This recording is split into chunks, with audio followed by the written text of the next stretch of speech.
Hey guys, welcome back to the channel. This is part 1 of our story. If you like this What If story and want to see part 2, let me know in the comments below. Before we start, don't forget to like, subscribe, and share this video with your friends. Also, check the description for more great content and my playlist. This story was posted by eliah-chan on Wattpad. Now let's start. Third-person POV. Police arrived at the underground laboratory along with the heroes All Might, 𝐻𝗧𝗟, and Midnight. All Might punch a wall creating a big entrance. Police force shot their gun aiming the scientists, killing some of them and taking one as a prisoner. They searched every cell for any hostage and they found a lot children aged 7 to 11 years old and were taking each of them one by one. Okay, I think that's everyone. All Might said, getting out from the cell wearing his signature smile. No. Not everyone, mister. A girl with purple hair that looks like a 7 years old said, being carried by one of the policemen. Midnight. All Might, there's a door over there, it won't open. All Might, on it. All Might rushed to where Midnight was with 𝐻𝗧𝗟 following closely behind. Midnight, who was in front of an iron door, back away. All Might punched the door making him fall forward. The three heroes went inside, scanning the area. The room smelled like rotten corpse being placed in one room. It was dark and cold. The room looks like it was meant for torture, having all those chains and knives scattered around. A faint sound can be heard which startled them. In the corner of their eyes they see a boy with green hair and eyes staring lifelessly at them. Midnight gasped at the sight. The boy was small, very small, chained on the wall with multiple cuts and wounds. The boy stared at them from where he was sleeping and sat upright to properly face them. All Might recovers from the state of shock and bend over to the boy's level. All Might, child, are you okay? Do not fear, we have come to rescue you. The boy didn't say or reach, he was just starting. It worries the heroes deeply. After all, the boy looks over 5 years old. Seeing the poor thing in that state left them guilty for not coming sooner. Midnight, is he mute? 𝐻𝗧𝗟, we need to take him to 𝗧𝗚𝗧𝗟. Without a word to spare, All Might breaks the chains, careful not to hurt the boy, and carried him in his arms. Using his super speed, All Might quickly made his way out of the laboratory towards you, leaving a dust of wind behind, and rushed to where Recovery Girl is. Less than 20 minutes, All Might came bursting through the nurse office, breathing hard, carefully with the boy in arms. RG papers fly everywhere, making 𝗧𝗚𝗧𝗟 boil. Recovery Girl, All Might, you're gonna pay for the dash. All Might, our help quickly heal this boy. Ari, stop and look at the boy in All Might's arms, she gasped, seeing the boy's. Recovery Girl, put him down here now. All Might gently puts the boy in bed. He was just sitting there, not doing anything, no words, no movement, just dull green eyes staring at the ground. All Might's sweat dropped looking at the boy. He wondered how could a so young could be in that state. Recovery Girl, All Might out. I'm going to examine him. He understood and walked towards the door, not before giving the boy a quick glance, and head out. Once he closed the door, he saw 𝐻𝗧𝗟 and Midnight coming to his direction. 𝐻𝗧𝗟, how is he? I don't know. Recovery Girl, kick me out the moment I lay him down. Midnight, poor kid. All Might, how's the other children? 𝐻𝗧𝗟, they're all safe. We already talked to the police. They're all in good hands. All Might, phew, that's a relief. A moment later they could hear screaming inside of Recovery Girl's office. The three heroes immediately rush in, seeing a crying old woman on the ground trembling. Midnight, what hap? Gasp. Midnight instantly fell on her knees. The boy was now naked, revealing a much more horrifying sight. The small boy body was skinny. He had multiple burns, cuts, and scares. It looked like he was burned alive and being wiped countless times. All Might and 𝐻𝗧𝗟 stood on their ground, too shocked to even move. How could those people do this to a child? How did he survive? Recovery Girl, sob, help immediate, sob, medicines now. At that moment, 𝐻𝗧𝗟 hurriedly grabs any bandages, alcohol, and painkillers he could find, while All Might got out to find some clothes for the poor boy. RG and Midnight cleaned his body with clean water and a towel. Midnight, RG, why can't you just heal him with your quirk? Recovery Girl, my quirk needs a patient's energy to heal, but in his current state, he might just end up dead. The boy watches as the people around him. He didn't think, he didn't speak, just watched the world around him. 𝐻𝗧𝗟 brought all the bandages and medicine he could find and give it to Recovery Girl. Recovery Girl, dear, I'm going to put some medicine on your wounds, okay? It might hurt a bit, so bear with, okay dearie? He didn't respond, he just looked at her. RG gently applied the medicine onto the boy's body. She expects A heartbreaking cry to be heard, but to her surprise she didn't hear any. Was stunned. The boy holds no tears, no painful look, or even a sound, is as if his already dead recovery girl. Oh my. 𝐻𝐿iah, we need to get his information. All Might, let's ask 𝐻𝐿iah, that rat knows everything.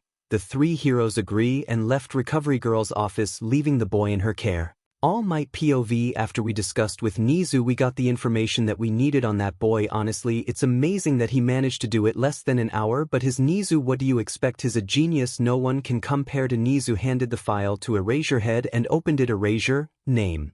Izuku Midoriya, date of birth. July 15th. Quirks. Mother Nature, Angel, Crystal. Quirk information. Mother Nature users can control the elements of nature like fire, water, air, earth, mineral, metal, light, shadow, and nature itself. Drawback. None. Angel user has the ability to heal and grow wings. Other than that, user can use telekinesis to move objects and form a protective barrier around the user's self. Drawback.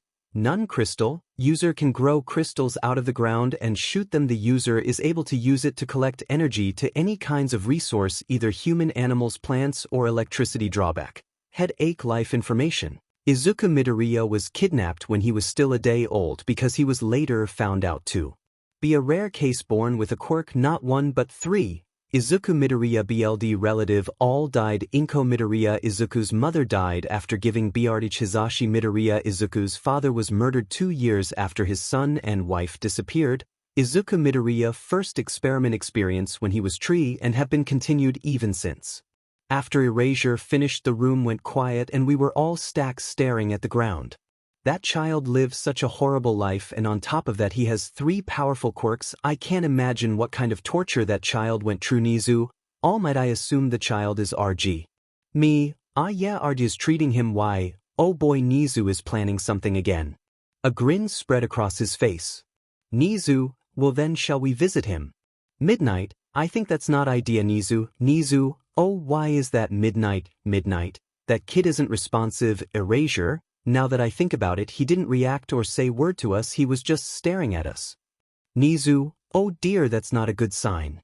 But we can just check up on him. Me, I agree. Midnight, well then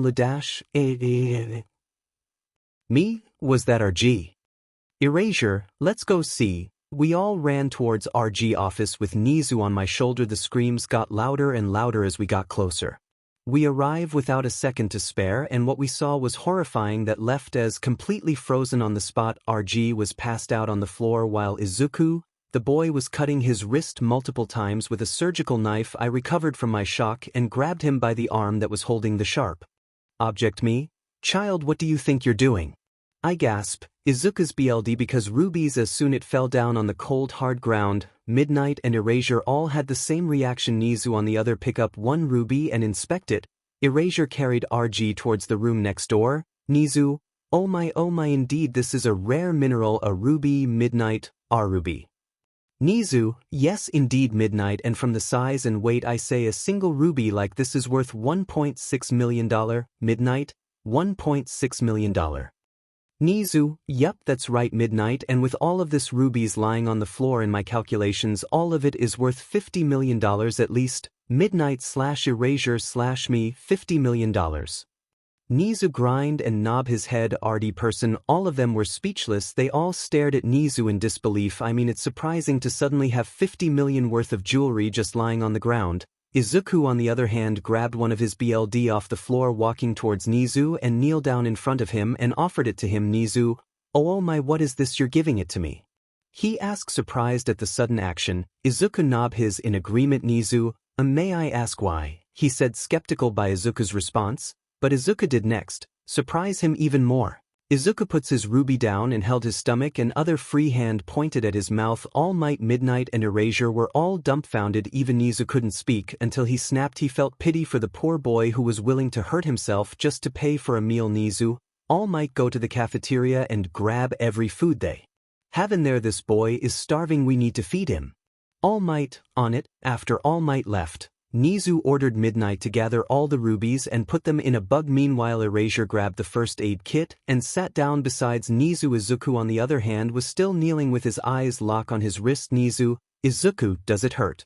𝐻𝐿iah is here to treat that for you. he said as he tried to out for his hand, but Izuku shake his head. "𝐻𝐿𝐿, why no dash?" 𝐻𝐿𝐿's went wide eyes. Izuku's wrist suddenly glowed a bright light. It was healing itself, and it faded in an instant. 𝐻𝐿𝐿 inspected Izuku's wrist and was fascinated by what he saw. There wasn't a single wound in it.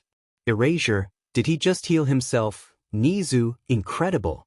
Just then All Might showed up with a lot of food on his hand and brought it towards Izuku. "All Might, eat up, kid," he said cheerfully. Izuku took a moment looking at the food before grabbing a bowl of 𝐀𝐮𝐭𝐡𝐨𝐫 and eating it. He seemed to enjoy it very much as he hurriedly munched everything in one go. "Midnight, careful, you might choke. Just eat it slowly, nobody's gonna take them away from you, they're all yours." She smiled. Izuku stopped eating and stared at her with mouth agape, which made her sweat drop. "Midnight, is there something on my face, dear?" she asked as she crouched down to his level. Izuku put 2 fingers on each side of his lips and pushed them up, trying to form a smile but failed. Midnight looked puzzled by what Izuku was trying to do. "Untie." 𝐻𝐿𝐿 spoke up. "𝐻𝐿𝐿, I think he was trying to copy your smile." "Midnight, what?"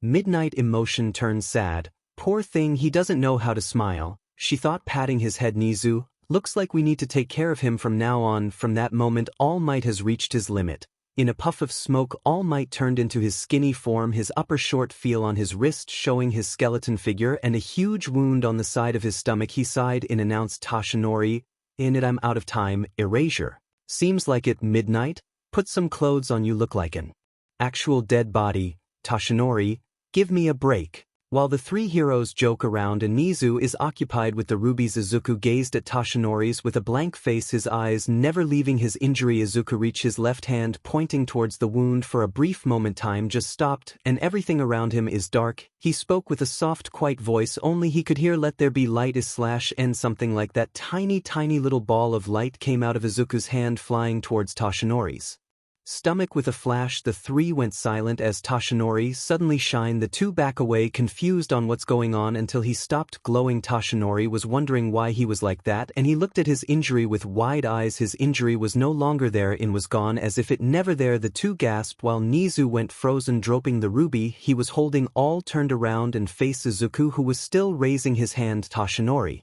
did why you do to this?" Izuku stayed silent, his vision gone blurry. He closed his eyes and passed out. Person POV. 𝐻𝐿𝐿 and the others along RG all waited for the small boy to wake up. RG was inspecting on All Might and she was speechless. No broken organ, fractured ribs, or any sign of discomfort, is as if it was never even there in the first place. 𝐻𝐿𝐿 was stuck on his laptop until he finally found what he needed. 𝐻𝐿𝐿, apparently his quirk, Angel, not only can heal 100 people but it can also bring someone from the dead. So in other words, it can basically heal any injury, illness, and life-threatening diseases such as cancer as well as the dead ones. "𝗧𝗏, I'll thank him later when he wakes up," he said calmly, caresses Izuku's sleeping face. "Midnight, what about his BLD, 𝐻𝐿𝐿? So when I was searching for the underground lab document, I found out they have made a lot of fortune from Izuku's BLD. Apparently his quirk, Crystal, combined with his quirk, Mother Nature, that has the ability to control minerals, made his BLD turn into real rubies once it leaves his body. But that's not all. His tears can also become diamonds and his hair will turn into jades once it's cuts off, and based on this information his eyes are actually made of pure emerald." Midnight's jaw dropped and later passed out from shock with her head spinning in circles. "Erasure, are you saying this boy is made of actual gem?" "RG, that explains his wounded body. Poor child." "𝗧𝗏, are we gonna focus on his value more than his well-being?" "𝐻𝐿𝐿, of course not. Erasure, the thing we should talk about is how to keep this a secret and protect him from unwanted people that want to get him. If some people knew about this, they surely do whatever it takes to get him for wealth." "𝐻𝐿𝐿, I second that, but the problem is who's going to watch over him?" "𝗧𝗏, I would be more than happy to adopt him. I owe this child my life." What about your hero work?" "𝗧𝗏, well, that's a 𝐻𝐿𝐿, why don't we take turns on who will watch him if the others are busy?" "Erasure, agree." "𝗏, what about his mental and physical state? He can't speak or show any signs of emotion, he doesn't even feel pain." At that moment Izuku's emerald orbs fluttered open, staring at the people surrounding him blankly. 𝐻𝐿𝐿 noticed and spoke. "𝐻𝐿𝐿, good morning little angel, did you sleep well?" No response. Almighty smiled happily, picking Izuku up from the couch and brought him on his lap. Izuku looked up at him with a blank stare, then Almighty embraced him gently, careful not to break poor Izuku. Toshinori, thank you so much, Izuku. You healed me like a miracle. You saved my life. RG steps in front of the two and examines him by observing him closely. Little Izuku's face didn't change, and once again there was no sign of emotions. She sighed deeply as she then spoke. Toshinori, can you let go of him? Toshinori, why? RG, I just need to run a few checks and ask him some questions.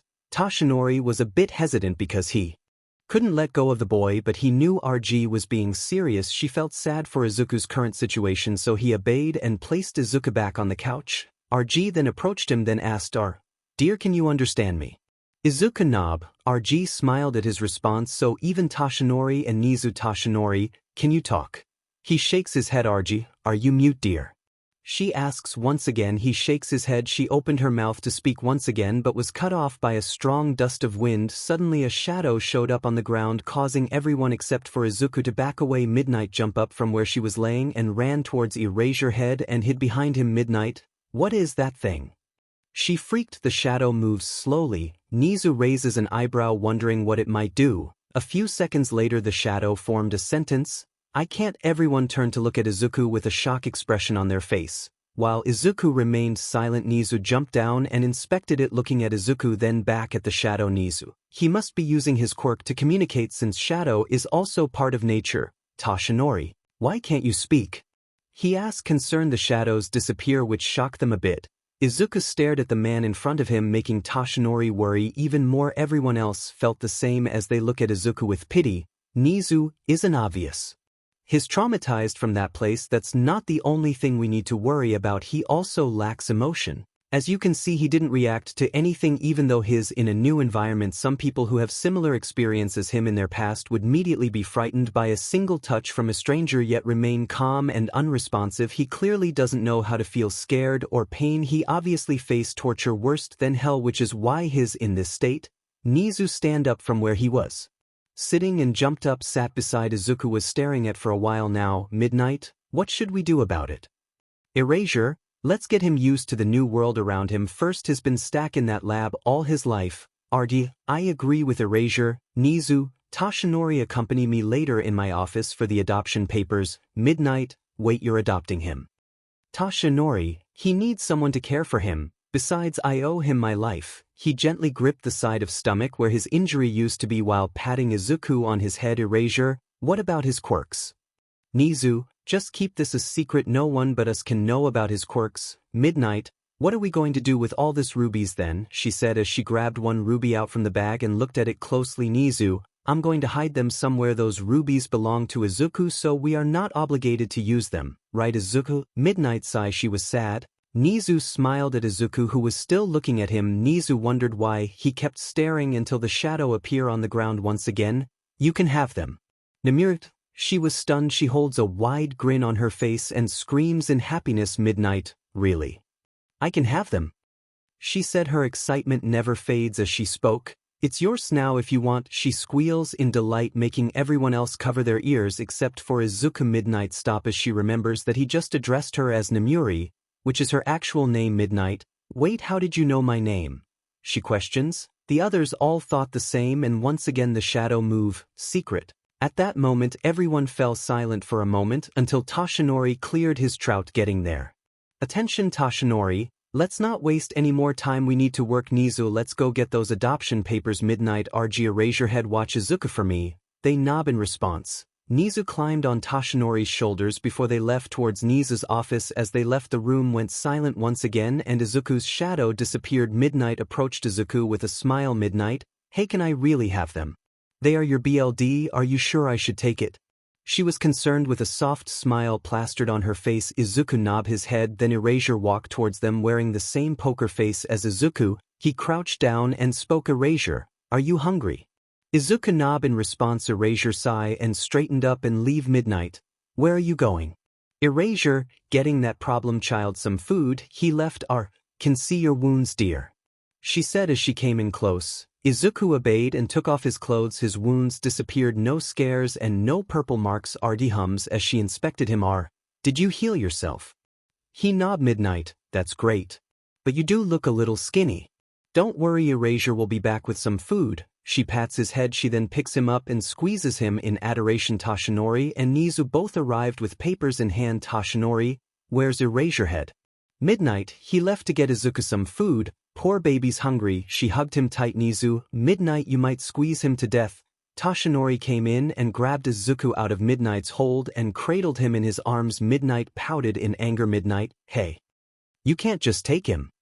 She yelled. 𝗧𝗏𝗧𝗟, actually I'm his father now, he said with a grin across his face. She huffed. 𝐻𝐻𝐻𝗧𝗏, 𝗧𝗏𝗧𝗟, are you sure you can handle him? 𝗧𝗏𝗧𝗟, yes, I'm sure of it. Meanwhile, as they talk, do they even know what was going on inside the boy's head? He appears unresponsive. Yes, that's what they see, but do they know what's on his mind? He listens to their words, but he is quiet. Why? As he stared at the people around him, the only thing in his mind was torture going circles in head. This is what he's seeing, but more gore. Stay still. Cut his legs. Don't scream. Money make him bleed more. So cute, you would make a perfect toy. Izuku shouted, his eyes close to silence. His mind, he wasn't afraid, he wasn't even sad, he wanted peace in his mind. But a person appeared in his thoughts, and he opened his eyes once again. It was faint, but he remembered a boy he once shared a room with before in the lab. He had red hair and eyes and a smile plastered on his face and the tears in his eyes. It was vivid, but he could remember the boy said before he disappeared, he's finally given in and he sleeps once again in 𝗧𝗏𝗧𝗟's arm. I'll come for you, Izzy, wait for me. RD person. At night around 9:30 p.m. 𝗧𝗏𝗧𝗟 brought home his new son Izuku in his newly bought house, turning the light on only to see a very unclean house. Boxes were basically scattered all over the place. There was no furniture or even a single curtain to be seen, only one small table in the living room which was very dusty. The place was very dirty, which is bad because 𝗧𝗏𝗧𝗟 just brought home a child. Getting him sick was not on his list of being a father. 𝗧𝗏𝗧𝗟 sighed in frustration. He forgot that he just moved in. He didn't have the time to clean up because of his hero work, and with the day he just had, cleaning was impossible to do right now. He looked at the boy in his arms who was still sound asleep. 𝗧𝗏𝗧𝗟 had a smile across his face before he decided to go in the kitchen to make some food for both of them, but then realized there was no food on the fridge. He cursed under his breath. Deeply sigh in announced, which caused Izuku to wake up from his nap. 𝗧𝗏𝗧𝗟, sorry, did I wake you up? He asked nervously. Izuku remained unresponsive as his dull emerald eyes wandered his new surroundings. 𝗧𝗏𝗧𝗟 frowned, but let it be. He knew Izuku was temporarily mute and somehow flat effect for now, but he is determined to make him open up. Izuku just got out into a new world outside of that laboratory. He was well sure he will make him speak. He just needs time and patience. /n- flat effect, which is characterized by a severely restricted or non-existent expression of emotion. Flat effect can be a symptom of other conditions such as schizophrenia, autism, or post-traumatic stress disorder. I'm not a medical expert, but I read about it in a dictionary. Suddenly 𝗧𝗏𝗧𝗟's phone rang in a loud beeping noise. He reached to his pocket and picked up his phone. 𝗧𝗏𝗧𝗟, hello. Izawa, where are you at? 𝗧𝗏𝗧𝗟, my house. Why? Izawa, the one you just bought. 𝗧𝗏𝗧𝗟, yes, Izawa. I got some food for the problem child. I'll bring it over to you right now. 𝗧𝗏𝗧𝗟, don't you have night patrol? Izawa, I got the night off. I'll be there in a minute. He hung up. Although the underground hero 𝗍𝗍𝗃, or known as Izawa, may look like a hobo and he acts like he doesn't give a DMN about anything or anyone but is actually quite caring, 𝗧𝗏𝗧𝗟 mentally thanked Izawa for his kindness. Now he wouldn't have to go out to buy food. Relief wash over him, a smile creep on his face. He then felt a pair of eyes on him. He realized that it was just Izuku staring at him. He put the phone away and ran his finger through Izuku's hair. The little broccoli tilted his head, nuzzling onto 𝗧𝗏𝗧𝗟's shoulders. At that moment 𝗧𝗏𝗧𝗟 thought off one thing in his mind that made his heart jump out off his chest. 𝗧𝗏𝗧𝗟 adorable. He squeezes Izuku tightly, but not too tight so he wouldn't suffocate.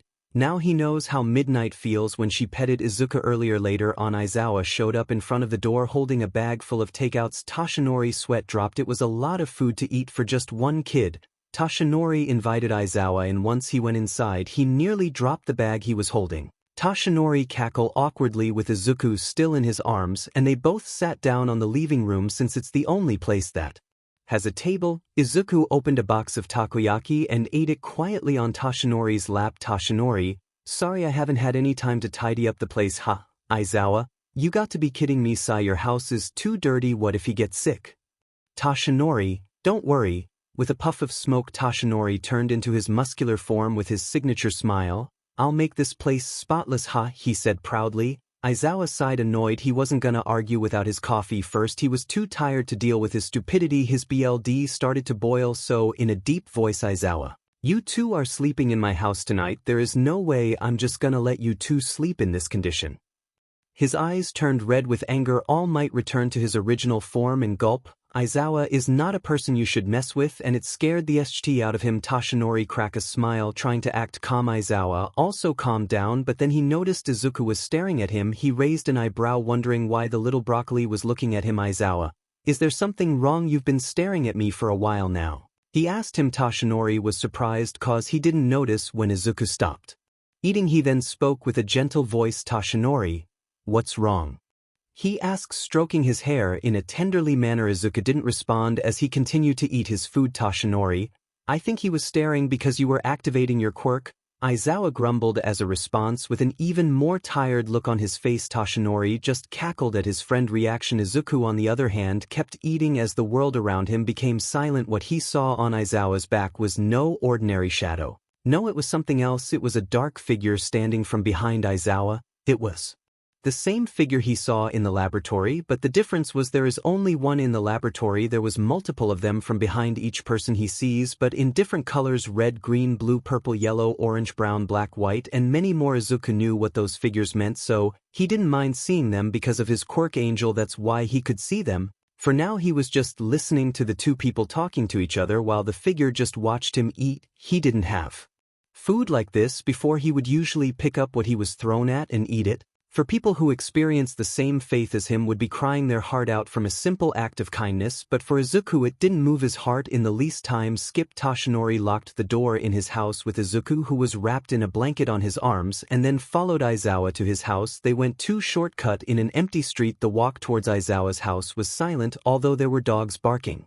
and neighbors yelling. It was peaceful in some way or another. Izuku gazes at the clear, shining, dark blue sky. The stars were out tonight. It was an appealing sight to see. This was his first time seeing something so gorgeous in his life, but he wasn't amazed by it. No, not even the most amazing things could make him feel. They finally arrived at Aizawa's house. Once they got inside, they were greeted by a crying, loud, blonde Hisashi Shota. He yelled using his quirk. 𝗧𝗏 had to cover both Izuku ears to protect his hearing. Aizawa just gave his husband a tire face. He wasn't in the mood to argue with him, but Hisashi had other plans. He slapped Aizawa across the face and fell on the ground with a loud thud, but when he fell, Aizawa stayed still and didn't move as Hisashi kept yelling at him. 𝗧𝗏 had his mouth wide open, watching the two having a lover's quarrel. This was a bad idea, he thought. Izuku also watched both men as other scream his lounges out and the other drop dead on the floor, but what caught Izuku's attention was the figure behind those two. Aizawa's figure is the same shade of black, while Hisashi's figure had a mixture of red, blue, and light green. He didn't know what's going on. He didn't even wonder. Hisashi, do you know how worried I am when you didn't answer my call? 𝗧𝗏, we're still here. He made his presence known, and at that moment Hisashi finally stopped yelling and turned to face him, which startled him cause he wasn't expecting to see All Might in his original form outside from Iu carrying a child. Hisashi, Yagi, what are you doing here? And who's the little guy? He questioned as he came towards them, leaving his sleepy husband by himself. 𝗧𝗏, this is my son Izuku. Yagi. He uncovered Izuku and showed him to Hisashi. Izuku is still wearing a poker face though. Hisashi squealed like a girl seeing how cute Izuku was. Even with his skinny body, his white skin along with his green and emerald orbs practically stands out. He looks like an absolute doll in Hisashi's eyes. Hisashi, oh my gosh, you're so cute. 𝗧𝗏, yeah, I know, right? Anyway, Aizawa invited us here since my new house hasn't been clean yet. He said we could sleep here for tonight. Hisashi wasn't expecting that. He didn't mind having visitors, but what bothered him was because his husband hadn't told him they were having their friends stay over with his kid, which he admits is very cute. Hisashi, come on and I'll bring you some tea. He looked at Izuku. What about you, little listener, want some milk? He said, smiling widely. Izuku glanced at him. His figure turned from red, blue, and light green to bright yellow. It only took Izuku a couple of seconds before he closed his eyes. Hizashi confused looks at Toshinori. Toshinori, he can't speak, he said, which shocked Hizashi. Hizashi, I'm sorry, I didn't know. Toshinori, no, it's fine, he assured him. Hizashi, let's go and I'll prepare the guest room so the little listener can sleep. He leads them to the living room. Aizawa finally got his sleep. Hizashi got busy preparing the guest room for the two. Izuku, like Aizawa, also wandered in the land of slumber in the arms of his father, who was standing by the door. Later on, Hizashi called them in. Hizashi, lay him down here, he whispered, realizing that the little broccoli was already asleep. Toshinori gently lay him down on the bed before leaving towards the living room. Hizashi, here, have some tea, said, bringing him a cup of tea, and sat down from across the table. Toshinori, thank you. He grabbed his tea and takes a sip. Hizashi, so tell me, how did you suddenly have a son? He asked. Toshinori, I adopted him. Hizashi, huh. But I thought you said back then didn't want kids. He questioned. Toshinori, well, this is different. I owe Izuku my life, he said, taking a sip. Hizashi laughed. You can't blame him though. I mean, how can a kid possibly save the #1 hero? Hizashi, Yagi, that's a funny joke, huh? Toshinori, but I'm not lying though, he said in a serious tone. He stopped laughing with his eyes wide open. Hizashi, you got to be kidding me, right? He said in disbelief. With that said, Toshinori put down his tea and left his bottom half of his t-shirt and relieved his now healed stomach that used to have a large injury. Hizashi jolted up from his sit, skeptical. Hizashi, how? Toshinori, it was Izuku. He put his t-shirt back down. Hizashi, are you saying that little listener has a quirk that can heal people? Toshinori, it's a long story. Hizashi, well, the night is still young and I got nothing to do anyways, so tell me, he said eagerly. They were interrupted by Aizawa's heavy snoring. Toshinori, shouldn't you move him to your bedroom first? Hizashi, he'll get up in a minute, so it's fine. So tell Toshinori, but what I'm telling you is top secret, so don't tell anyone about this. Hizashi, is it that big of a secret? Toshinori, yes. Hizashi, okay, I won't tell, now explain. He waited for his friend to speak. Toshinori, you better sit back down cause this is gonna be a long night. Toshinori's POV, so that's basically it. After I explained to Hizashi about Izuku, he did not take it so lightly, not the bad kind, but he did however pass out and now on the floor like his husband. The two of them have been married for a while now and they're like yin and yang. Although they tend to argue from time to time, in the end one of them had to stop their argument if the other can't stand it. I'm amazed they are able to keep up with each other. He finally recovered from his state shock and returned from his position, fixing himself. Hizashi, who else knows about this? He asked. Only me, Nizu, Nemura, Aizawa, and Art. I remark. Hizashi, that's a relief, he stated. Don't tell anyone, especially on your radio broadcast, I warned him. Hizashi, don't worry, I know how to keep my mouth shut. I don't want to make that little listener a target, he confirmed. Well then I'll join my son in bed now, so I'll leave first. Good night, I said, standing up and left. Hizashi gave me a nod before getting up, picking his sleeping husband up, carried him, closing the door behind me. I gazed down on Izuku resting so peacefully in bed. It concerned me because he looks dead. I see no sign of breathing or even a sound, but when I checked he was actually breathing, but very slowly. I got on the bed besides him, putting the covers over us. I held his hands on mine. It was very small. He looks so fragile. I don't know much about being a parent or how to properly raise a kid. I never had a family before, so it's new to me, but I'll do my best, not because I owe him my life, but because I want him to have someone to care and love him. Maybe then he'll understand the world around him, and then someday maybe I can see him smile. With Nizu's POV, Izuku is a mystery. The information about him is not entirely complete. Half of his file was ripped apart.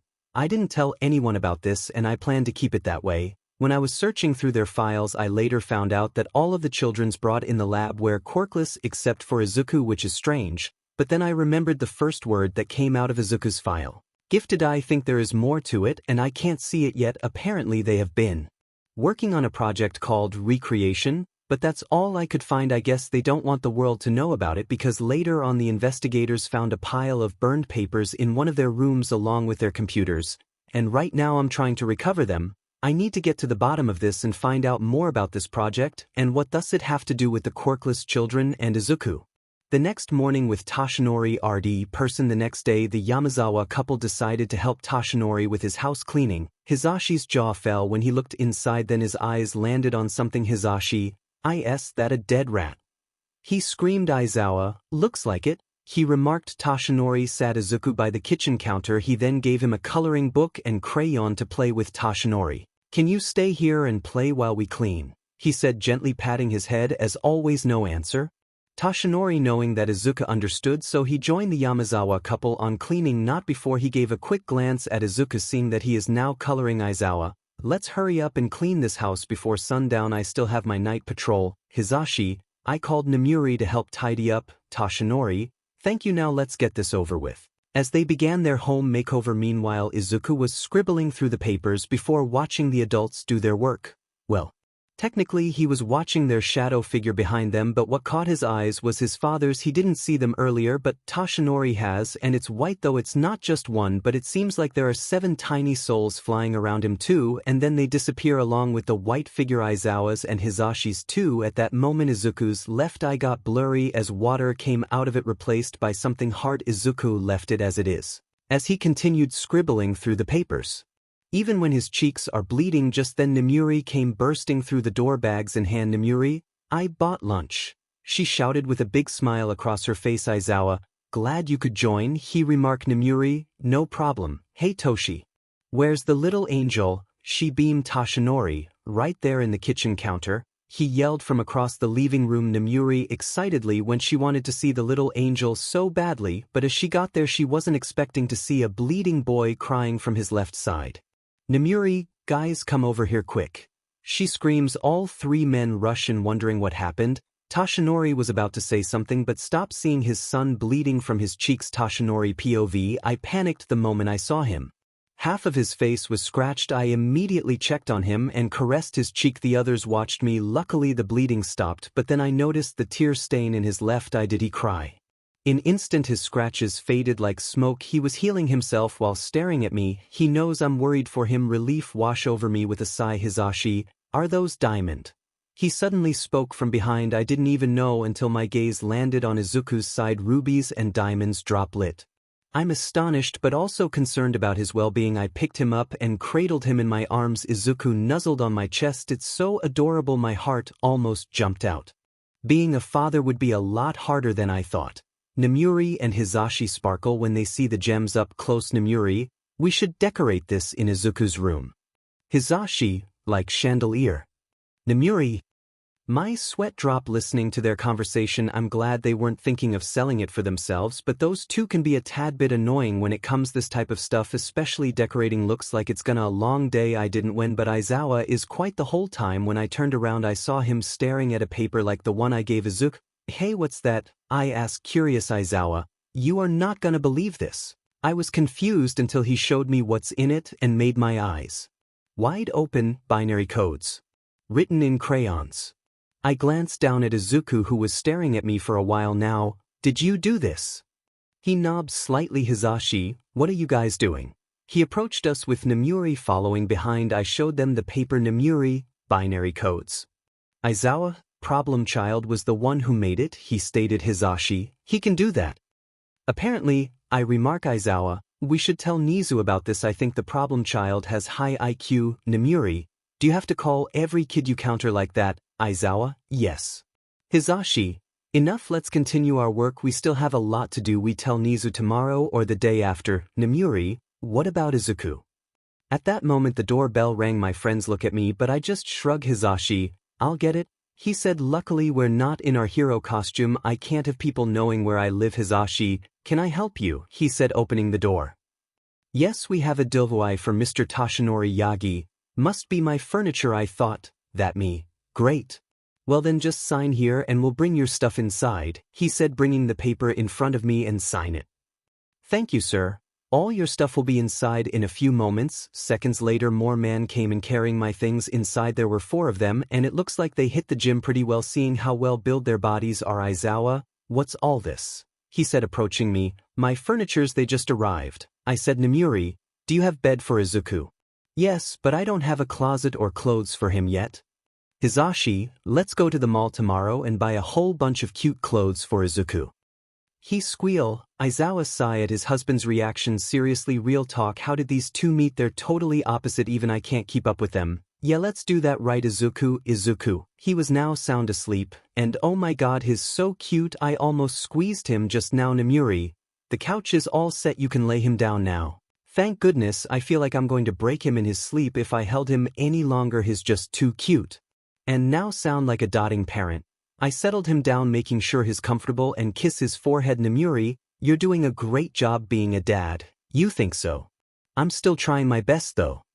Nomiuri, by the way you take care of him, say so. She smiled, so was I. Okay, let's get to work. Time skipped, the day went by fast, and it was almost midnight. The house was finally clean and fully decorated. Nomiuri and Hisashi both done a great job doing both mine and Izuku's room as well as the bathrooms and guest room. Aizawa and I were responsible with the living room, the kitchen. Now the three of them are now passed out in the guest rooms. I was out in the backyard gazing at the stars, feeling the strong breeze through my skin, lost in my own thoughts. I grow without any supper, so I'm grateful for their help, although they didn't have to do anything. I guess this is what they call the perks of having friends. I cackled to myself. My sense said that to me when we were training. She was inspiration, my idol, my family and best friend. She was always there when I need her, but now thinking of her makes me sad. I felt something on my side when I looked. I'm surprised Izuku suddenly joined me here. He's wearing the blanket over him, shielding himself from the cold. Why are you here? Shouldn't you be sleeping?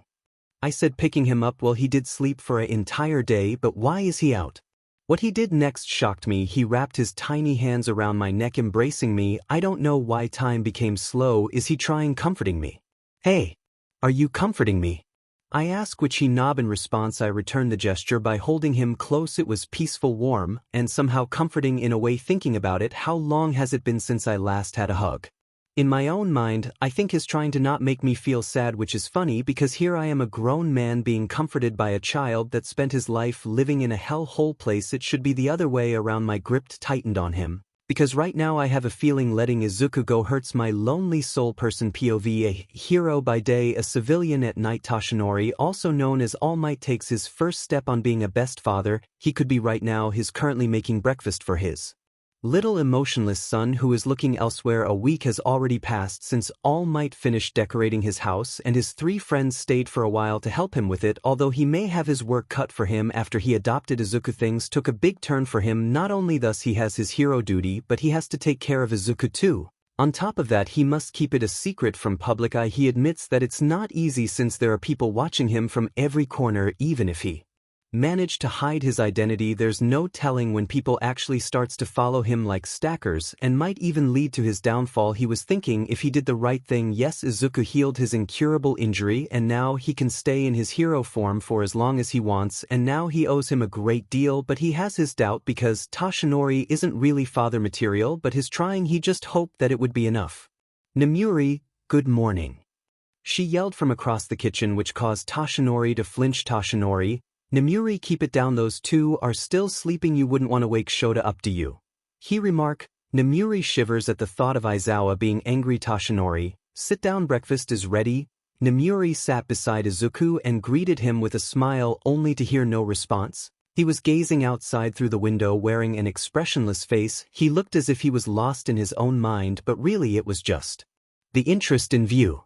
Izuku is a child with no emotions, feelings, or even thoughts. He could imagine his appealing like a mindless doll being displayed in a shop, but he could see things no one can ever know except for him and him alone, things that are cruel, horrifying, scary, yet mysterious, just like in Wonderland where everything turns upside down, but much more terrifying. Nomiuri sighs in disappointment. She knew the boy is unresponsive and she wouldn't try pressuring him because he just got out from the laboratory where he spent his 5 years of living. She thought that he needs time to adjust to the new world around him before he can finally speak. Toshinori places their breakfast on the table. It was egg roll, katsudon, a bowl of salad, coffee for Aizawa, 3 cups of tea, 1 glass of milk for Izuku. Nomiuri practically drools seeing the food on her plate, showing how hungry she was. Just then the Yamazawa couple came down from upstairs to the smell of fresh-made food. Hisashi, Yon, good morning, he said, sitting next to his husband, who already engulfed his coffee down to his trout, and they all began to eat. Toshinori sat in the middle next to Izuku. Seeing that he didn't touch his food and just stare at it made him worried. Toshinori, Izuku, are you not hungry? He asked no response, which made him even more concerned. He was about to ask again, but he was surprised when Izuku suddenly picked up the egg roll with his bare hands and ate it. He doesn't know how to use a chopsticks. He thought, watching him eat as well as everyone at the table. "𝗧𝗟𝗡, Izuku, come here, I'll feed you." He picked Izuku up from his seat and placed him on his lap. Izuku looked at him. You might say maybe he was confused by his action, but no, he wasn't. In fact, he was staring at the 7 tiny souls flying around 𝗧𝗟𝗡's head, including his white smoky figure. 𝗧𝗟𝗡 took his chopsticks, grabbing one piece of egg roll and brought it in front of Izuku's mouth. To his relief, Izuku takes it and slowly gulping it down to his stomach, making 𝗧𝗟𝗡 small in satisfaction. "Nomiuri, hey Toshi, let's go to the mall today and pick up some cute clothes for Izuku," she said while eating. "Hizashi, Nem, what about your hero work?" he asked Nomiuri. "I got the week off, so what do you say, Toshi?" Thinking about it, 𝗧𝗟𝗡 agreed. After all, he can't have Izuku keep wearing his oversized t-shirt, although it looks kinda adorable on him. He still needs proper clothes to wear. Nomiuri, well then, it's been decided. Shota, Hizashi, are you two coming along? Aizawa, can't, Hizashi. Sorry, we can't. I have a hero work and Shota here needs to sleep for his night patrol, he said, continuing to eat. Nomiuri, okay then. Looks like it's just us, Toshi, she said excitedly. He just nods since his attention is focused on feeding Izuku. The 3 stared at him. It was like they are seeing a perfect image of a father happily feeding his son. 𝗧𝗟𝗡 noticed them and was confused by their gaze. 𝗧𝗟𝗡, what? Aizawa, nothing. They continue eating their food, making 𝗧𝗟𝗡 even more confused by it. He questioned whether there was something they wanted to say or ask, but decided to just shrug it off since he was busy taking care of Izuku. Time skip. In the afternoon, Hizashi and Aizawa went home, leaving Nomiuri and 𝗧𝗟𝗡 alone with Izuku to go shopping. They arrived at the mall with Yagi carrying Izuku the whole time. It was very lively seeing as there were so many people walking around buying stuff they wanted. Kids were playing on the arcade, others were chatting among themselves, which made our number 1 hero a bit concerned. He thought that Izuku might be overwhelmed by all this crowd, that's why he's keeping him close, but then again Izuku could hardly feel anything. Our hero is just being an overprotective parent. On the other hand, Nomiuri was excited to choose both of their outfits for them. She had a thing for clothes. You can't stop her until she's satisfied with what she picked. By now she's jumping from men clothing to kids. She was like a beast searching for her prey. Izuku stared at her, unfazed by her action, while 𝗧𝗟𝗡 chuckled nervously. He is used to her choosing his clothes for him since he isn't really fashionable, and Nomiuri is like a sister to him, so he doesn't mind, although she can be a tad bit psycho. Nomiuri, Toshi, doesn't this hoodie look good on Izuku? She yelled from afar. 𝗧𝗟𝗡, ah yeah. Sweat dropped. Nomiuri, this one too. It's perfect for you, Toshi. Wait, no. This one. Or maybe this one. Oh. This would look great on Izuku. Our symbol of peace had his mouth agape, watching her going crazy, grabbing all kinds of clothes, including for herself, not just him but all the other customers too. In the end they ended up with a whole bunch of bags filled with brand new sick clothes. Now they were at the toy shop. Nomiuri suggested that he should buy toys for Izuku to play with, which he immediately agreed since he was also thinking the same thing. But when they showed Izuku different kinds of toys, he just shakes his head, saying he doesn't like any of them. After a while they both gave up on making him choose and left the store. Both were wondering if it's because of his past or does he really not like any of them. They can't force him if he truly didn't want it. They're just sad because usually kids his age would go insane to have one of those, yet he's uninterested. The two wandered around the mall searching for more things to buy. It was 9:26 p.m. The mall closed at 10:30 p.m., which means they have to leave soon. 𝗧𝗟𝗡, let's leave, it's already late. Nomiuri, sure, let's go home. My girlfriend is going to kill me for coming home late. Ugh. 𝗧𝗟𝗡, I don't think so. I mean, you bought her gifts knowing her she'll let it slide. He smiled. Nomiuri, I hope so, or else I might as well be dead meat. My girl can be as scary sometimes. They both laughed for a moment until 𝗧𝗟𝗡 noticed that Izuku was gently pulling his hair, looking at something from afar. 𝗧𝗟𝗡, Izuku, what is it? He asked. Izuku pointed towards what seems to be a bookshop. Confused, he asked Izuku if he wants to go there, which he nodded as a reply. The two look at each other before going to the shop. As they got inside, our little jewel eyes scanned the shop from top to bottom. Multiple books were displayed like a mini library. 𝗧𝗟𝗡 and Nomiuri were both curious as to what Izuku wanted. This is his first request, so they're happy about it. Our little broccoli gaze landed on a certain type of book, Once again he pulled Tashinori's hair, pointing at it. Both heroes look at where he was pointing, and it seems like Izuku pointed at the science book section. 𝗵𝐸𝐸, science. Wait. Izuku, you know how to read.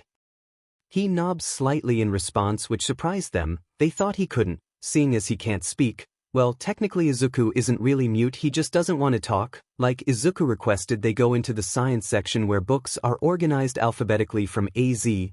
Izuku made a grabby hand on one of the books from letter A. Midnight immediately grabbed one book from the shelf and read the title 𝗵𝐸𝐸, Astronomy. She turned to face Tashinori, who had the same puzzle expression. All Might looked at Izuku, asking if that was what he wanted. Izuku then nodded as a yes. Out of nowhere a faint sound of footsteps can be heard. An old man holding a cane in his left hand approached them with a smile. My, it's rare to see kids buying books from this shift, huh? He joked. 𝗵𝐸𝐸 squeals by the sudden voice and instantly hides behind her friend, who tightens his arms around Izuku protectively. Ha, did I scare you youngsters? He joked again. Embarrassed, 𝗵𝐸𝐸 came out of hiding and apologized to the old man, saying she was just startled. My, you don't have to, young lady, it should be the other way around, ha. She laughed along with him. The old man then glanced at Izuku as if is observing him. Tashinori saw this and quickly turned into a defense mood. The man's eyes widened and laughed at his action, with 𝗵𝐸𝐸 trying to contain herself from her friend's overprotectiveness.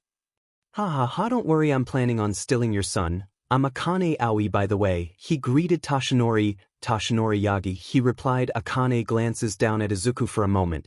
Izuku did the same. Now their eyes meet. Akane smiles widely and him patted his head. Akane, he's a smart child, I can tell from his IQ. Tashinori/𝗵𝐸𝐸, huh. Kan, my quirk allows me to see other people's IQ level. 𝗵𝐸𝐸, wow, really? Your quirk is amazing.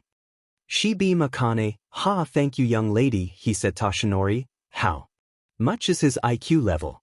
He asked calmly. Curious Akane, it looks like his IQ level is at 120. Tashinori froze by the information. 𝗵𝐸𝐸 had her mouth dropped. Oh, Nizu is going freak for sure. Akane cackled before he takes one book from each shelf in the alphabet. After that both heroes recovered from their state of shock and whispered to each other. 𝗵𝐸𝐸, should we? She whispered so only he could hear. Tashinori, no. If that rat finds out he'll go even more insane than he already is. 𝗵𝐸𝐸, okay, she stated. Just then Akane came back with 4 bags of books and handed it over to Tashinori. Tashinori, why are you giving this? He said, confused. Akane, it's for your child, he seems to like science, he said. His gaze remained on Izuku as their eyes meet once again. 𝗵𝐸𝐸, wait, you're giving them for free? She was stunned. Akane, yes, think of it as a gift. Tashinori, but why? He questioned. Then Akane gave him a smile. Akane, my daughter used to love reading books, especially science, but now she's gone. Your son reminded me of her. He confessed, causing the two to feel guilty and sad. 𝗵𝐸𝐸, sorry. Akane, no, it's okay, at least she's in a better place now, he assured them. He then checked his watch. It was already 10 p.m. He hummed, realizing that it was almost time to close his shop. Akane, you 3 should head out now, it's late, who knows what danger might come at night, he worriedly said, unaware that he's literally talking to the symbol himself. Tashinori, will be careful, thank you for the books. He bowed, slightly grateful for his kindness. The man had a genuine smile across his face. And knob, he closed and waved them goodbye. After they left Akane, he had a grain plastered on his face and spoke. Akane, a gift is a curse, yet a curse can become a gift. How funny, it hasn't even been 1,000 years yet, but the gifted child has been reincarnated. How unfortunate, I was starting to like this world, I guess it can't be helped. With that said, he disappeared. All Might and Midnight part ways since 𝗵𝐸𝐸 needed to be with her girlfriend. Once the father and son got home, Tashinori put all of their new stuff on the table and went to their rooms. He first put Izuku down on his bed. Today has been a really long day, and right now Tashinori wants nothing more than a good night's sleep. After he tucked Izuku in, he gently placed a quick kiss on Izuku's forehead. Despite knowing that his adopted son possesses so much ability like today, he just found out that his son is a genius but didn't acknowledge it. He wants to think of Izuku as a normal kid since he wanted to give him a better childhood, so although he may be advanced, he promised to himself that no matter what happens he's going to protect him. Once Izuku closes his eyes, Tashinori left and goes to his room. He basically throws himself on the bed, feeling comforted by the soft pillow from the day. He just had, it's only reasonable for him to do it. In a matter of seconds he fell asleep meanwhile. Izuku was wide awake in his bed staring at the ceiling. No, rather he's staring at a creature that's been watching him. Izuku is not in his current world. Right now he's in a twisted place where everything is black and white with several eyes staring at him like a pack of wolves. But instead of being afraid like most people, he's unfazed by them. They're not just creatures hiding in the shadows. No, they aren't their ghost. Izuku got up from his bed and opened his window gazing at the moon, but it soon disappeared along with everything around him like the world had turned upside down. There were several creatures looking at him and it's terrifying. He closes his eyes and puts his hand together. With a soft quiet voice he spoke, but only he and the creatures can hear. The light of my life, my God whom I love, witness these pitiful souls who have gathered here, and may your love reign upon us. Glory be to the Father Almighty, my Lord God. For this world is blessed by you. May the people you have given your blessing be good. His eyes flutter open and his emerald green orbs shine, and then the creatures all vanished and the world came back to its original state. May this world be blessed, for it is corrupt by both good and evil. person 𝗧𝗟𝗘 is in a bitter situation. Not only did he receive a 2-day mission, but there was nobody to take care of Izuku while he's gone. Usually Namuri Hisashi or Aizawa were supposed to be the ones to care of him when he's out doing hero work, but apparently the 4 of them received the same mission. He could hire a babysitter, but he can't risk someone finding out about Izuku's ability, and he can't exactly bother Recovery Girl because she already had her work piled up, which means he only has one option left and is not happy about it. Meanwhile, 𝐻𝐿 has been locked up in his office ever since they found Izuku. He's been trying to figure out what this project called recreation, and why does Izuku's file name was gifted. The whole laboratory has been destroyed along with everything in it. Not only that, but all the people who were working in the lab either got killed in the rescue mission or committed suicide. He's losing his patience day by day, but every time he was close to figuring it out, somehow he felt like he was going even further away from it. At this point he's gonna lose his mind. Recovery Girl would often stop by to check up on him. Of course she doesn't know what 𝐻𝐿 is up to. Nobody does. All they know is that he locked himself up like a mad scientist or something. Amongst all the files within the lab, only the quirkless children file didn't get burned, which is strange. They seem to be hiding a big project and it involves Izuku in it. The other half of his file have been burned. 𝐻𝐿 tried to recover the computers, but apparently one of the scientists that had been working there has a quirk that can destroy data systems. Feeling frustrated, he throws away everything in his table, letting out a deep sigh. He's exhausted and angry. He had forgotten about his other work because of his investigation. Now there's a big pile just sitting in his table waiting to be organized. He knew he needed to stop and focus on doing his job properly, so he left the investigation aside, grabbed a pen and began scribbling through his paperwork. A few hours later there was a knock on the door, which is weird because it's the weekend. All the staff have gone out to do their hero duty, and usually RG would come in without knocking, and it couldn't be Aizawa, Yamada, or Yagi, since those 3 will only come when they're called in. 𝐻𝐿, come in, he said to his surprise. The one who opened the door is none other than 𝗧𝗟𝗘 Yagi in his hero form, holding a small broccoli in arms along with 2 backpacks. All Might. 𝐻𝐿, I need you to watch Izuku for 2 days. 𝐻𝐿, and may I ask why? He raised an eyebrow. All Might, because no one can. Midnight Present Mick and me are in the same mission. Aizawa is Aizawa, and can't bother RG because she has way too many patients to take care of. And lastly, I can't exactly risk someone discovering Izuku's ability knowing that they will most likely kidnapped him. That's why I'm asking you to look after him while I'm gone, he said. Thinking about it, he has a point. 𝐻𝐿 wanted to decline, but like All Might said, they can't trust Izuku to some stranger. He may not look like it, but 𝐻𝐿 is soft-hearted when it comes to small children, so although he is quite busy, he accepted 𝗧𝗟𝗘's request. All Might, are you sure? He asked, a bit hesitant. 𝐻𝐿, yes. Just set him over there on the couch since I'm almost done with my work. All Might placed Izuku by the couch and dropped one bag next to Izuku. He made sure Izuku has everything he needs. All Might, 𝐻𝐿, I trust you won't do anything to him, he remarked. 𝐻𝐿, goodness, I would never do anything to an innocent child like Izuku. He stated he knew 𝐻𝐿 wouldn't, but is still a bit hesitant. After all, this is the first time he's leaving Izuku in his care, though he doesn't have any other choice. He just hopes nothing happens. All Might, all right, I trust you. He crouched down to Izuku's level. Eyes be good while I'm gone, okay? He said to him. After that he places a quick kiss on Izuku's forehead, gets up and walks Towards the door, 𝐀𝐮𝐭𝐡𝐨𝐫 watches this and is amazed by his parenting. He honestly thought he wouldn't pull it off cause he knew 𝗧𝗏 adopted Izuku out of gratitude for healing his incurable injury, but seeing how affectionate he is, made 𝐀𝐮𝐭𝐡𝐨 smile. 𝐻𝐿𝐻, I'm counting on you. With that, All Might left. Izuku watched as his father left. The rat watches as Izuku's gaze never leaves the door, feeling concerned he was about to talk to him, but then 𝐀𝐮𝐭𝐡𝐨 remembers he has a lot of work in his hands, so with a heavy sigh 𝐀𝐮𝐴 went back to his papers, making sure to finish all of it by the end of the day. B began scribbling. Second turned to minutes, turned to hours. Needless to say, he fully neglected on Izuku, who was staring at him the whole time.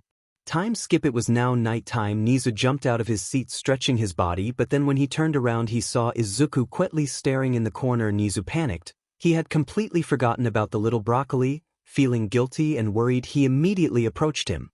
How long has been since All Might drop him off? 𝐀𝐮𝐴, little mouse.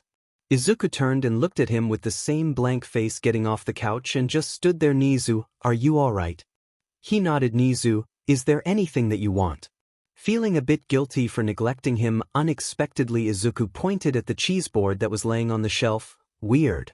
𝐀𝐮𝐴 didn't remember putting it there since it was always placed by the drawer. Maybe he just forgot. 𝐀𝐮𝐴, you want to play? Izuku nodded. 𝐀𝐮𝐴, you know how to. Once again Izuku nodded his head. It's a surprise for 𝐀𝐮𝐴. Well, why wouldn't he be? Izuku has a lot of things you wouldn't expect. But in 𝐀𝐮𝐴's case, he just thought maybe it was because the child was bored and was looking for a playmate. After all, Izuku is a child. Maybe he was looking for attention. But it was already 9 p.m. He had to admit he was feeling a bit sleepy. 𝐀𝐮𝐴, little mouse, why don't we play tomorrow? It's already time to go to bed. No response was made, only a moment of silence. 𝐀𝐮𝐴 was worried if he somehow upset the child. He opened his mouth to speak but was interrupted by Izuku's sudden movement. His eyes followed the little bean who was walking towards the shelf. Guess he really wants to play. With a sigh, 𝐀𝐮𝐴 jumped on the shelf and grabbed the chessboard. 𝐀𝐮𝐴, little mouse, one game and that's it, okay? Izuku 𝐻𝐿𝐻 placed the cheeseboard on the floor as they both sat down. 𝐀𝐮𝐴, though, he would make it a quick game and make Izuku win as to make up for his neglectful act. Even if Izuku knows how to play, there's no way a kid could beat him, so why not lose on purpose? Little did he know Izuku was not an ordinary kid. 𝐀𝐮𝐴 made the first move followed by Izuku, and it went on for minutes. 𝐀𝐮𝐴 purposely made the wrong move to make it a quick game, but he didn't realize Izuku was not gonna make it happen. As for that, the game went on for an hour or so. 𝐀𝐮𝐴 was confused as to why it would take this long to lose a game. With all this time, he could have just noticed that Izuku was not making him lose on purpose. And so on and on. It has been 2 hours and the game was still not finished. Even though they only have the queen, king, a few horse left on the board, it still wasn't stopping. It's like every time 𝐀𝐮𝐴 made a move to make himself loose, it would be the opposite. After some time, 𝐀𝐮𝐴 finally came to acknowledge what was going on, and he immediately confronted Izuku about it. 𝐀𝐮𝐴, Izuku are doing this. He hopes it wasn't. I mean, he couldn't be a genius, right? But then again, Izuku did spend his life in the laboratory. What if he is? He had to restart his investigation about Izuku all over again, and he was not liking that, though it's gonna make a mess out of him for sure. He was like a madman after all his heavy research. And to his utter disappointment and shock, Izuku nodded as he made another move. Something inside 𝐀𝐮𝐴 screamed. He can't believe Izuku is actually what he thought he was, so he decided to make their game serious to test his level of IQ. They both restarted their game, but this time it was going to be serious, and it went on for another hour. 𝐀𝐮𝐴 was enjoying every minute of it. Izuku was in fact a genius. Did All Might knew about this? He's going to ask him later when he gets back from his mission. Izuku would make a perfect student. 𝐀𝐮𝐴 was not losing that opportunity. If only he found out sooner, then Izuku would be his kid, not All Might's. With one final move, Izuku won the game. 𝐀𝐮𝐴 is stunned as this is the first time he was beaten in chess, but also delighted by the results. Oh, he was definitely going to make Izuku his. Izuku gazed outside the window, admiring the sheer beauty of the moon, or at least something that looks like the moon. He was not in the original world again, and just like in his room, he's being watched by black, smoky, red-eye creatures. 𝐀𝐮𝐴, little mouse, let's play again tomorrow, sounds good. And also, do you know anything besides chess? He said with a hint of excitement. Izuku nodded. 𝐀𝐮𝐴, what about reading? Do you know how to? He nodded. 𝐀𝐮𝐴, what about writing? He nodded again. 𝐀𝐮𝐴. Once again he nodded. 𝐀𝐮𝐴's face lit up. He was sure Izuku is above 100. Then the door opened. 𝐻𝐿𝐻, how long do you tend to lock yourself up? the old lady said. 𝐻𝐿, are you discovered something spectacular? 𝗓𝗓, huh, what do you mean 𝐻𝐿? Is that Izuku? She smiled, approaching them. 𝐻𝐿, he's a genius. 𝗓𝗓, 𝐻𝐿, Izuku is a genius. He just defeated me in 𝐀𝐮. 𝗓𝗓, really? Suddenly the door burst open, All Might crash in, clothes torn and dirty. All Might, where's Izuku? The three stared at him like some kind of wild beast. Izuku ran up to his father and waved at him. All Might beamed, embracing him into a bear hug. All Might, thank heavens you're okay. 𝐻𝐿, you thought I did something to him. He stated. All Might, that's because you're you. He remarked, I thought you're supposed to come back tomorrow. All Might, I finished my mission early so I can take Izuku away from Satan. 𝐻𝐿, what did you just call me? 𝗓𝗓 too? Not in front of the child. There was a moment of silence, then 𝐻𝐿 cleared his throat. 𝐻𝐿, anyway, All Might, are you aware about Izuku's IQ? All Might flinched. 𝐻𝐿, so I was right. All Might, don't you dare. 𝐻𝐿, I'm planning to, but I can't take him unless I have your permission. All There's no way in hell am I going to hand my son over to you. And with a blink of an eye, 𝗓𝗓 throws her at them. 𝗓𝗓, you two stop that. All Might, take Izuku home. And you stop your crazy ideas. He's just a child. Feeling a bit scared, the two shut up. All Might grabbed Izuku's stuff and left without a word. 𝐻𝐿, ha, what a pity. 𝗓𝗓, are you seriously going to make a child your student? 𝐻𝐿, of course his IQ is far greater than his peers. He would make an excellent student of mine. 𝗓𝗓, sigh, and this is why. 𝗧𝗓𝗧𝗟 hates you. A smile formed on 𝐻𝐿's face, but somehow he felt like he had forgotten something. 𝗓𝗓, notice. 𝗓𝗓, is something wrong? 𝐻𝐿, I can't explain, but I feel like I've forgotten something. 𝗓𝗓, check your desk, maybe you forgot to fill out the paperwork. He went to his table and checked his papers. 𝐻𝐿, it's not it, he said. Then his eyes landed on a file that said, Izuku. He opened it and saw nothing particular. It was just Izuku's name, quirk, and date of birth. 𝐻𝐿, seems like I'm hallucinating. 𝗓𝗓, that's because you've been locking yourself in your office for the past 2 weeks. 𝐻𝐿, I did. He said, a bit confused. 𝗓𝗓, don't tell me you're starting to get amnesia. Strangely, he couldn't understand why he was like this. He thought maybe he was overworking himself, so he left the file on the table. Both he and 𝗓𝗓 left the office with the lights still on with All Might and Izuku. All Might, seriously, that rat can be a pain. He entered Izuku's room with him in his arms. There he placed Izuku down on the bed and tucked him in and left after he gave him a good-night kiss. Then the room started to glow. Izuku teleported in another dimension. He was floating in a black and white abyss with several books, toys, and clocks scattered around. In midair, he placed himself on the clear water and spoke. Humans are creatures made by God.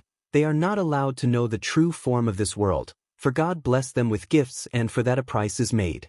They are forbidden to enter the true shape of this world. 𝗓𝗓 person, as if right now with everything in life. Izuku was now 14 years of age, and for the past years he had showed many remarkable talents and intelligence. Although he kept his quirk to himself, he's still unable to speak though. Everyone did their best to learn sign language in order for them to understand Izuku, including his father of course. And over the past years they've came to acknowledge that Izuku was more than what they thought, which is why 𝐻𝐿 and 𝗧𝗓𝗧𝗟 would always fight over him. Ever since he was 10 years, All Might would bring him to one of his missions occasionally if there's nobody to look after him, and of course he had to keep it a secret, so All Might would just hide him to some nearby safe place even though he didn't have to worry about him, cause apparently Izuku can learn martial art, close combat, and the art of weaponry just by watching heroes and military in action. But All Might developed this overprotective, doting, and spoiled side of him towards Izuku, so let's just say life becomes more peaceful for them. As if right now today is All Might's birthday, everyone has been busy decorating the house for 𝗧𝗓𝗧𝗟's surprised birthday party, including 𝐻𝐿 and 𝗓𝗓. On the other hand, Izuku was distracting his father by making him buy a bunch of books, and knowing 𝗧𝗓𝗧𝗟, he gladly did so. After all, he does love spoiling his son. By now they're walking out of the store with Yagi holding his son by the shoulder as he is quite paranoid when Izuku is out with him. Well, you can't blame him. Izuku is like a doll, handsome, cute, and small, which is why 𝗧𝗓𝗧𝗟 got his head turning left and right while being on guard. Eventually, after a few minutes later, they finally to their sweet home, only to see something unexpected. All, happy birthday. Toshinori had his wide open. He wasn't expecting his comrades to actually hold a birthday party for him. Izuku tag on shirt and began to make hand sign. Surprise, this made the grown man teary with joy and dotted on him, embracing him in a dotting hug. Toshinori, ah, Izuku, you know about this too. My baby is so sweet. Nomiuri-ke, what about us? We planned this party for you. HMP. Toshinori, cackling, thanks everyone, I'm grateful. Aizawa, seriously, you can be too much to your son. Toshinori, why wouldn't I? Izuku is so sweet, I can't help but spoil my baby. Nizu, not to mention super intelligent, I'll gladly teach him. It's a good opportunity to expand his knowledge, he stated. Toshinori, to hell with you, rat. Hizashi, hey. Cut it out, you two. Let's celebrate. Art, I agree with Zashi. Toshinori, well then let's go ahead and enjoy ourselves. They were laughing with each other, playing games, and even having lunch together while chatting about their life. It was pretty lively. Izuku, however, has a very, very small smile on his face, but everyone was too busy chatting to even notice. Now it's time for the opening presents. The first one was from Nomiuri. It was a long-sleeve turtleneck black outfit with black jeans to match. Toshinori, wow, thanks Nem. Another fashionable outfit. Nomiuri, you're welcome, she said with pride in her voice. Next was from Hizashi, who got him a silver watch with an All Might face in it. Toshinori, thank you. Then it was RG turn. She got him a first aid kit and some candies which Izuku loves to eat. Toshinori, why the first aid kit? Are you seriously going to ask? Toshinori, never mind, I'm giving the candies to Izuku. They both smiled. Up next was Aizawa's. It was a coffee machine and of course another watch, but this time it's just an ordinary golden watch. Toshinori, a coffee machine really? Aizawa, you need it? Toshinori, sigh, alright thanks. Last but not least Nizu, he gives Toshinori a new yellow color suit and a box full of books. Toshinori's, I'm guessing the books are for Izuku. Why yes, he said with a grin. Toshinori, he let out a big sigh. Izuku was already too smart. Not just that, but for the past years he raised Izuku. He knew Izuku was not like his peers. He doesn't understand the joy of being a child. Toshinori, Nizu, I already told you he doesn't need any more books to read. While he's still in his youth, I'm planning on reviving his childhood, so please don't give him more reason to not experience it. Is already so mature.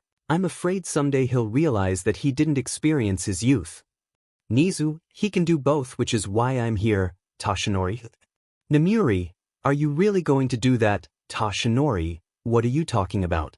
Aizawa, Nizu here planned on enrolling Izuku in AU next year.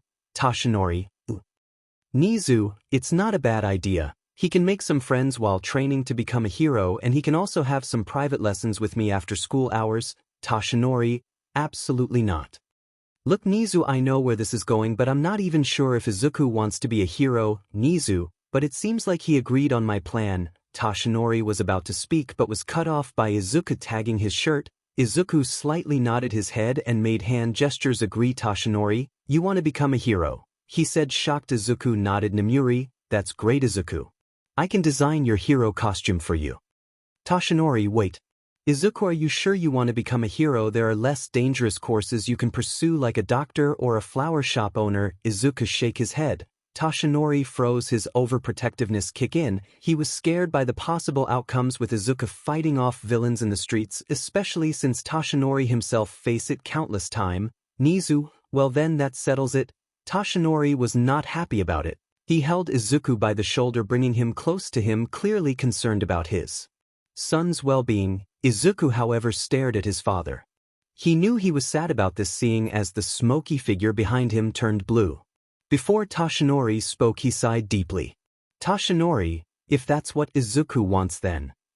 Everyone smiled at him. Hizashi, let's party. He smiled sadly. Oh, don't worry, I'll smack Nizu later, the old lady said, which made him smile. Nizu, you know I can hear you. Nizu. Hizashi/Nomiuri, ha ha ha. Toshinori, thanks for all the gifts guys. You're welcome. Nomiuri, of course. Everybody began their conversation laughing from Hizashi's jokes. Nomiuri talking with RG and Nizu simply drinking his tea on the side, until suddenly a soft voice can be heard, happy birthday. They all became silent upon hearing the small voice. RG, what was that? Toshinori's eyes fell to his son, only to saw something he thought he would never see. Unexpectedly, to his utter disbelief, he saw Izuku smiled for the first time. 𝗧𝗏 did 𝐻𝐿 just. Izuku opened his mouth at that moment. Everyone was looking at him as if time had stopped moving. Izuku, happy birthday, loud gasped fell the room. Shock upon hearing Izuku's voice for the first time. Overwhelmed by happiness, 𝗧𝗏 engulfed Izuku into a tight embrace. Tears of happiness wash over like a waterfall. Izuku let his father do so now, seeing as his once blue shadow became bright yellow. Hizashi, oh my gosh. Izuku spoke. Nemuri, did anyone caught that on camera? Nizu, I did. Oh, you did? Nizu nodded. Hizashi and Nemuri gathered for a hug except Aizawa, RG and Nizu, who were smiling at them and stayed like that for a while. 𝗧𝗏 𝗧𝗏. He was cut off by his son's hand touching his face. Sorry, he spoke quietly, wiping off the remaining tears of his eyes. 𝗧𝗏 smiled and hugged the little broccoli once again. Nemuri, hey guys, let's buy another cake for Izuku.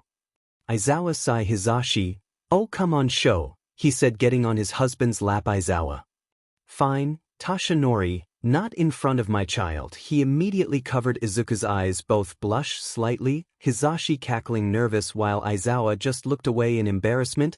Nemuri was taking pictures as well as Nizu, who would most likely use it for blackmail. RG was laughing while Yagi still had covered Izuku's eyes shut. On in all, the night was fun for them. Yagi spent the best birthday of his life and is happier than ever knowing that his son could talk. Hizashi and Aizawa are making out in another room, midnight chatting with RG and Nizu being well. Nizu. Time skip a week later. 𝗧𝗏, Izuku ready? Izuku teleported in front of his father wearing a bunny sweater and green shorts. Adorable. The father was currently doting on his son, then he pulled away with a grin. 𝗧𝗏, let's go. Little Bean nodded his head, standing beside his dad, and left their house. Upon walking to the crowded street, they encountered many shops selling Chinese food and stuff. They both walked side by side with one hand around Izuku's shoulder, mainly because 𝗧𝗏 was being paranoid. Well, to be precise, people were looking at Izuku like some kind of jewel.